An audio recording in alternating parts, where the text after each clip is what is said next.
제가 설교를 준비하면서 오늘 본문을 이제 한글 번역본들하고 영어 번역본들하고 대조하면서 여러 번 읽어봤습니다. 헬라어 성경도 보고 그랬는데 오늘 본문을 잘 이해한 다음에 간략하게 요약을 하면 이런 내용입니다. 각 성도가 한 사람 한 사람이 성숙한 성도로 자랄 때에 주님의 몸된 교회가 또한 든든히 서고 자라게 된다는 것입니다. 에베소서는 교회론을 말씀하는 서신입니다.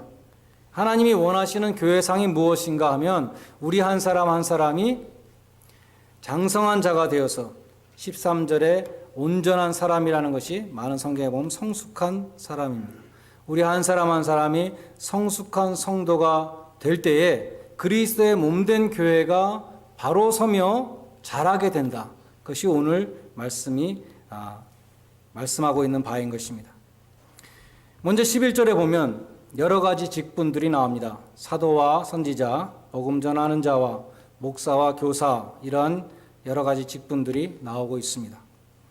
여기 사도와 선지자는 초대 교회에만 있었던 직분이고 성경이 기록된 다음에는 소멸된 직분들입니다. 그리고 복음 전하는 자, 영어로 evangelist인데 이 단어를 보고 제가 생각나는 것이 있었습니다. 제가 한국에서 전도사 시절 할 때에 외국에서 온 신학생하고 이야기를 하게 됐습니다. 그래서 나는 전도사입니다. 영어로 어떻게 말해야 될까 생각하다가 이벤젤리스트라고 그렇게 즉석에서 얘기를 했습니다. 전도사를 이벤젤리스트라고 한 것은 물론 콩글리시였습니다. 그분이 좀 이상하게 저를 바라봤던 기억이 있습니다. 미국에 와서 보니까 전도사는 어시스턴트 패스터라 그렇게 부르는 것을 알게 되었습니다. 요즘도 한국에서 어떤 교회는 전도인이라는 직책을 주는 교회도 있지만 이벤젤리스트는 굳이 따지다 하면은 선교사에 가까운데 선교사는 또 미셔너리라는 단어가 있으니까 이 이벤젤리스트라는 이 직분도 현대 교회에서는 거의 없어진 것으로 보아야 할 것 같습니다. 반면에 목사와 교사는 오늘날도 교회에 있는 직책입니다. 그런데 장로와 집사처럼 성경에도 나오고 오늘날 교회에도 있는 직책들이 오늘 본문에 나오지 않고 있습니다. 왜냐하면 오늘 본문은 말씀 사역자만을 언급하기 때문입니다. 사도, 선지자, 복음 전하는 자, 목사, 교사는 말씀 사역자들입니다. 이어지는 12절은 그처럼 말씀 사역자들을 세우신 목적을 말씀합니다. 이는 성도를 온전케 하며 봉사의 일을 하게 하며 그리스도의 몸을 세우려 하심이라. 여기 보면 말씀 사역자들을 세우신 목적이 세 가지인 것처럼 되어 있습니다. 킹 제임스 성경도 그렇게 번역했습니다. 그러나 많은 권위 있는 주석자들은 그러한 번역이 틀렸다고 설명합니다. 말씀 사역자들을 세우신 직접적인 목적은 한 가지, 곧 성도들을 온전하게 준비시키는 일이라고 번역해야 되고 그처럼 준비된 성숙한 평신도들이 봉사의 일을 하고 교회를 세우게 하는 것이라 그렇게 번역해야 한다는 것입니다. 그런 뜻으로 공동번역은 이렇게 번역했습니다. 여러 가지 말씀 사역자들을 세우신 목적은 성도들을 준비시켜서 봉사의 활동을 하게 해서 그리스도의 몸을 자라게 하려 하시는 것입니다. 이렇게 번역했습니다. 몸된 교회가 자라게 하기 위해서 각 지체가 성숙한 또 장성한 크리스찬으로 자라나가야 되는데 그 일을 하도록 세우신 것이 말씀 사역자들이라는 그러한 말씀입니다. 몸에 어떤 많은 지체가 있지만 몸의 한 지체라도 온전하지 못하면 우리는 온전한 사람이 아니죠. 많은 지체 가운데 하나라도 고장이 난다든지 많은 지체 가운데 다른 지체는 다 잘하는데 한 지체만 잘하지 않고 있다면 온전한 몸이 아닌 것과 마찬가지로 교회가 온전하게 잘 자라기 위해서는 모든 교우들이 한 사람 한 사람이 다 장성하게 성장을 해야 된다는 그러한 말씀입니다. 오늘 본문은 장성한 자에 대해서 구체적으로 묘사하기보다 반대로 어린아이의 특성을 구체적으로 묘사하고 있습니다. 우리가 전에 학교 다닐 때 낱말 공부 배울 때 반대말 공부를 많이 했죠. 왜 반대말 공부를 시킵니까? 반대말을 알면 원래 말을 잘 이해할 수 있기 때문입니다. 오늘 본문도 어린아이의 모습을 이렇게 얘기하는 것은 그 반대가 바로 장성한 자가 되기 때문이라고 할 수 있습니다. 처음에 거듭난 사람은, 처음 믿는 사람은 누구나 영적인 어린아이입니다. 아무리 사회에서 유명하고 아무리 많이 배우고 존경받는 사람이라 할지라도 처음 믿는 사람은 다 초신자가 되는 것이죠. 믿음 생활을 처음 할 때 누구나 다 영적으로 어린아이라는 것입니다. 그런데 오늘 본문 14절은 영적으로 그리스도의 장성한 분량에 이르기까지 성장하기 위해서 우리는 먼저 어린아이의 수준을 면해야 된다고 말씀하는 것이죠. 어린아이들에게 장점이 많이 있어서 예수님도 어린아이들을 사랑하셨고 또 어린아이와 같이 되지 않으면 천국에 갈 수 없다고 그렇게 겸손하고 순수한 자가 되라고 말씀하셨지만, 그러나 또 어린아이의 약점이 있는데 영적인 어린아이의 약점을 오늘 본문은 두 가지로 말씀하고 있습니다. 첫 번째로 어린아이는 불안정하다 그랬습니다. 여기 보면 풍조에 밀려 요동한다, 물결, 야고보서 1장 6절에도 같은 표현이 나오는데 마치 바람에 밀려 요동하는 바다 물결 같다. 웨이브처럼 흔들린다는 것입니다. 어린아이는 세상이 떠나가게 막 울다가도 사탕을 주면 갑자기 좋다고 웃는 것이죠. 어린아이들은 일시적인 충동과 기분에 좌우되기 되는 그러한 존재들입니다. 또 어린아이들은 인내와 자제력이 없습니다. 그래서 자기가 원하는 것을 달라고 조르다가 그것을 얻지 못하면 참지 못하고 화를 내고 울고 그러는 것이죠. 어린아이들은 때를 지어서 이리저리 몰려다니고 별일도 아닌 것을 가지고 비명을 지르고 소란을 피웁니다. 어린아이들에게는 안정성이 없다는 것입니다. 14절이 말씀하는 어린아이의 또 한 가지 특성은 속기 쉽다는 것입니다. 어린아이는 사람의 괴술과 간사한 유혹에 빠진다고 말씀합니다. 어린아이들은 눈속임 요술 같은 것도 좋아하죠. 또 그것을 진짜로 믿습니다. 괴술이라는 단어는 그 어원이 주사위 놀이였다고 합니다. 옛날부터 주사위를 가지고 눈속임을 하는 일이 많았던 것 같습니다. 영적인 어린아이는 종교적인 사기꾼에게 속기 쉽습니다. 예수님은 마태복음 7장 15절에서 거짓 선지자가 양의 옷을 입고 오지만 속에는 노략질하는 일이라 이렇게 말씀하셨습니다. 사도 바울은 사탄이 고린도후서 11장에서 사탄이 광명의 천사로 변장하고 나타난다고 그렇게 말씀했습니다. 골로새서 2장 8절에서는 누가 철학과 헛된 속임수로 너희를 노략할까 주의하라 그렇게 말씀합니다.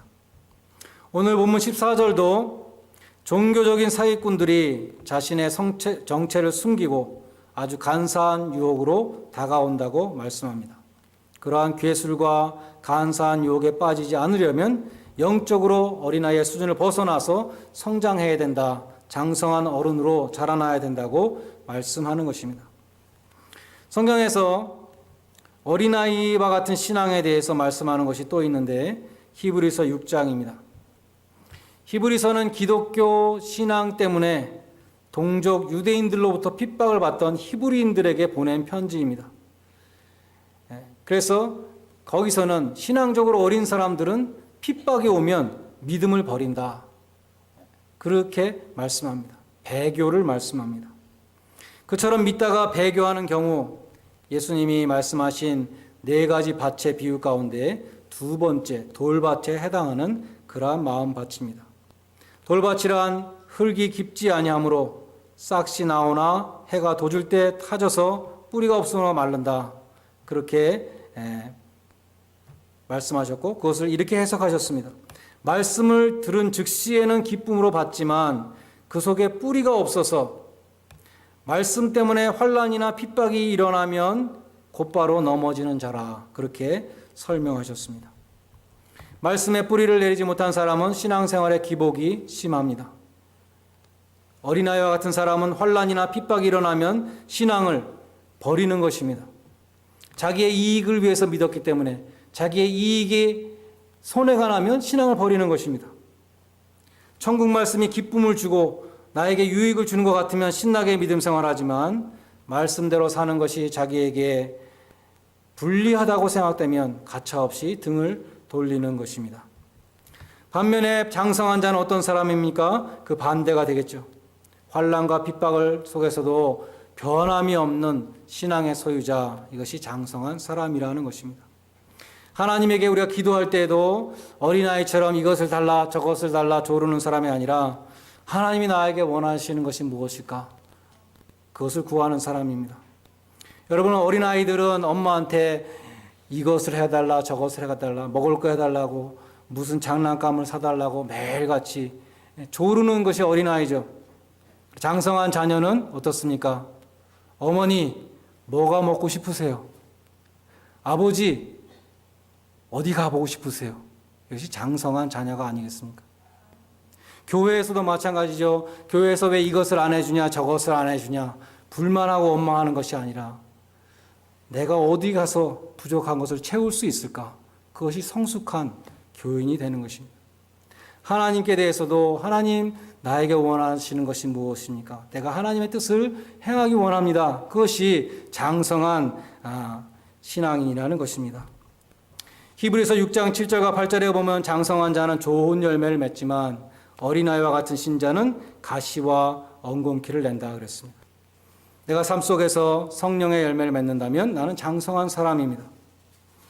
사랑과 희락과 화평과 오래 참음과 자비와 충성과 온유와 절제와 양선과 같은 그러한 열매들을 맺는다면 나는 장성한 자인 것입니다.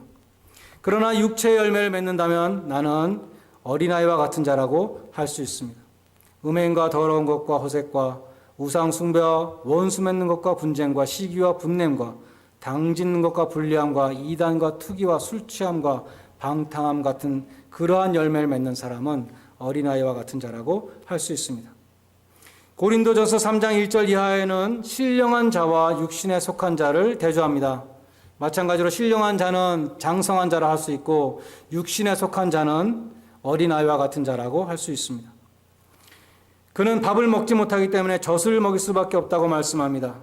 고린도전서 3장 3절로 4절은 이렇게 말씀합니다. 너희가 아직도 육신에 속한 자로다. 너희 가운데 시기와 분쟁이 있으니 어떤 이는 말하되 나는 바울에게라 하고 다른 이는 나는 아볼로에게라 하니 이렇게 말씀합니다. 고린도 교회는 많은 성령의 은사가 있었던 교회입니다.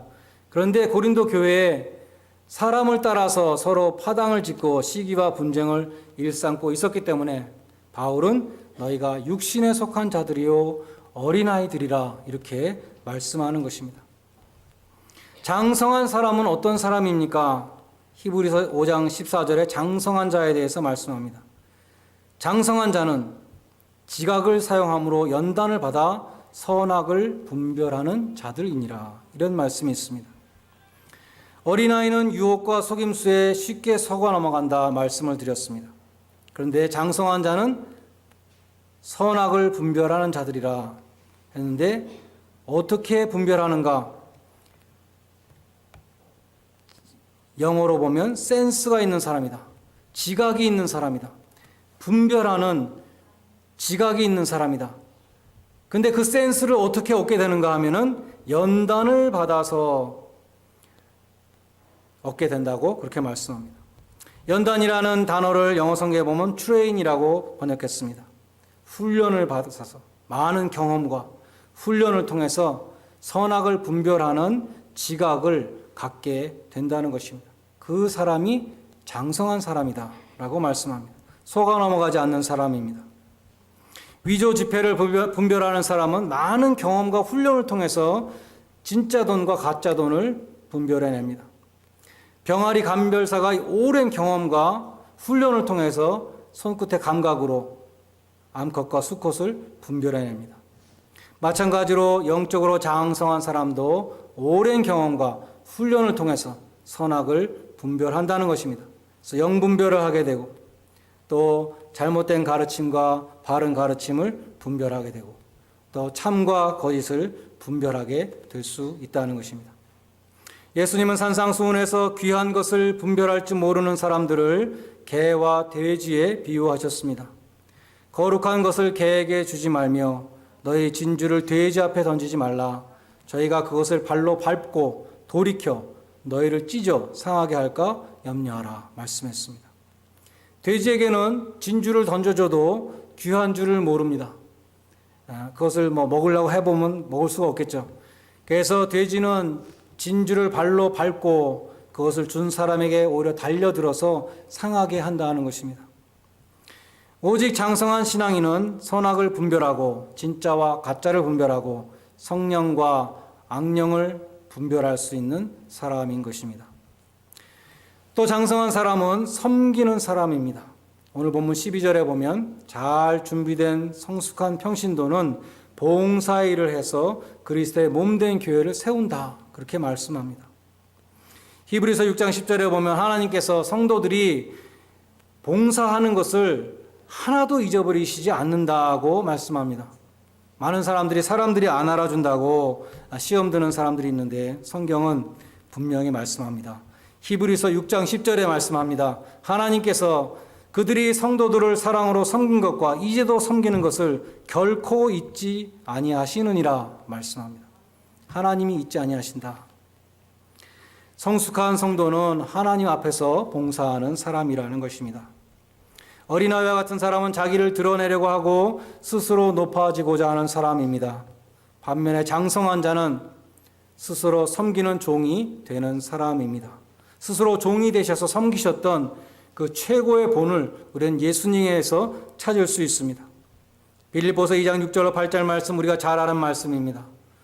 예수님은 근본 하나님과 동등되시는 그런 분이었지만 그 지위를 버리시고 자기를 비워서 종의 형체를 가지고 사람의 모습으로 이 땅에 오셨고 죽기까지 자기를 낮추시고 복종하셨으니 십자가의 죽으심이라고 그렇게 말씀하고 있습니다.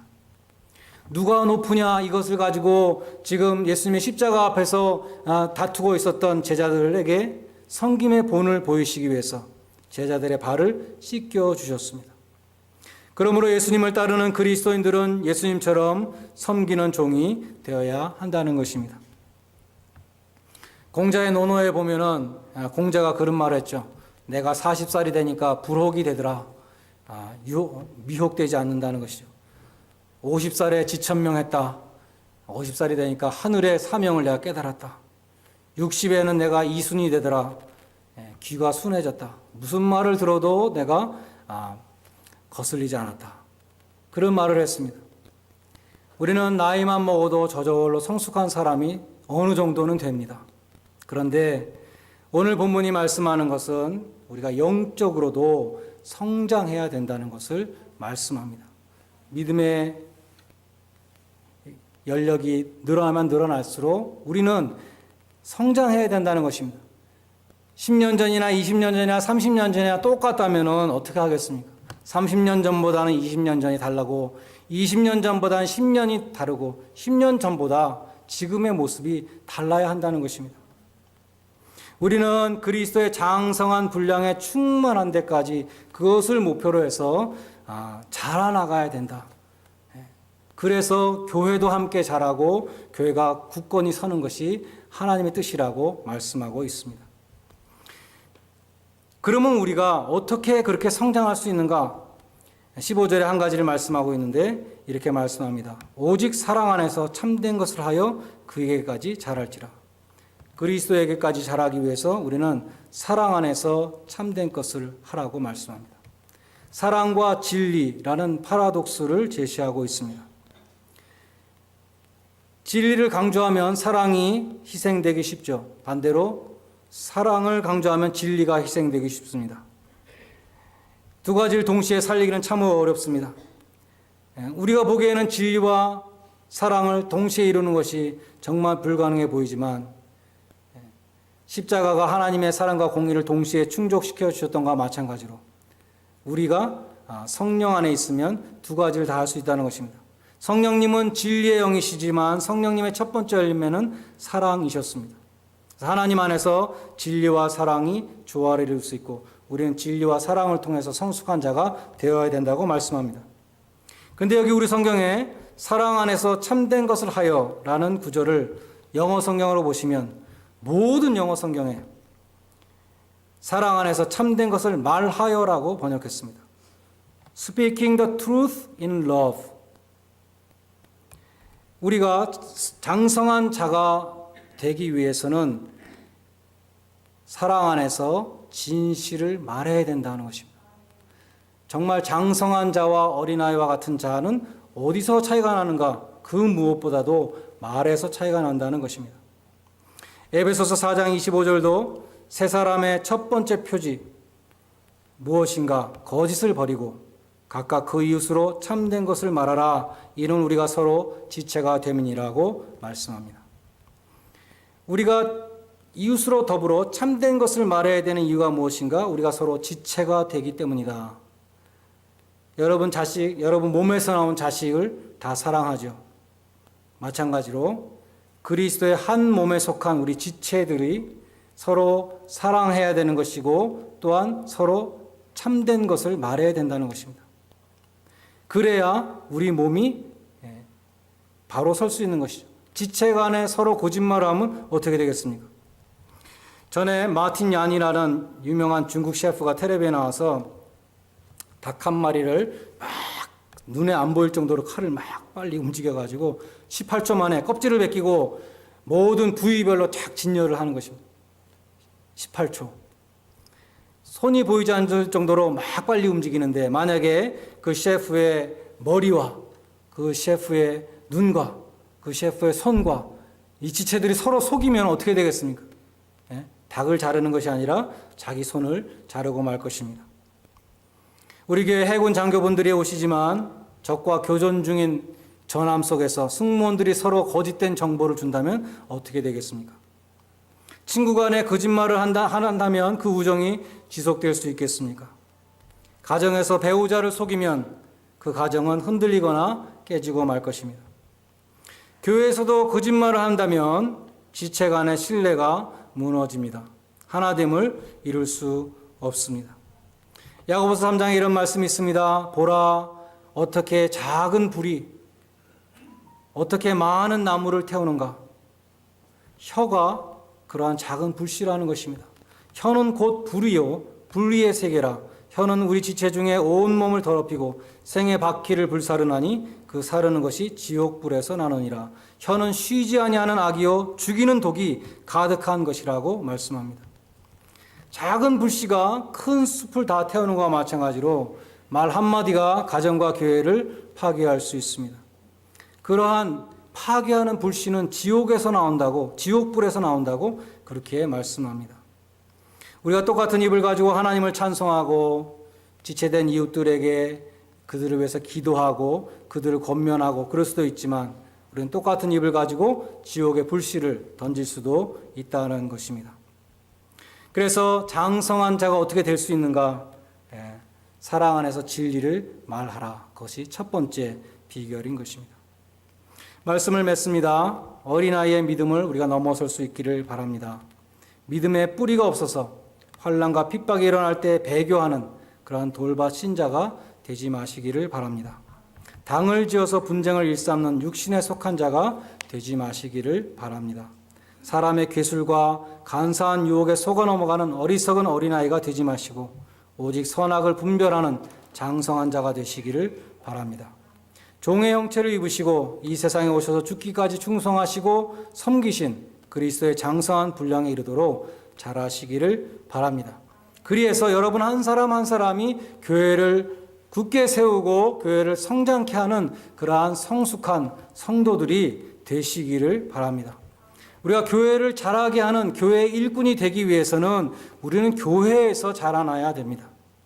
우리는 집밥을 먹고 자라나야 한다는 것입니다. 집밥이 최고의 보약이라는 말이 있죠. 여러분 집밥을 먹기 위해서 교회의 모든 집회에 힘을 다해서 참석하시기 바랍니다. 그러면 여러분의 믿음이 자라고 영적으로 성장하게 되어 있습니다. 사순절 특별 새벽기도회를 비롯해서 새벽기도에 나오시기 바랍니다. 전반기, 후반기 성경 공부, 제자훈련에 동참하시기를 바랍니다. 수요 예배 얼마나 좋습니까? 나오십시오. 목장 모임에 참석하시고 교회를 통해서 잘하시기를 바랍니다. 그래서 여러분 한 사람 한 사람이 교회를 잘하게 하는 성숙한 성도들이 되시기를 주님의 이름으로 간절히 축원드립니다. 기도하겠습니다.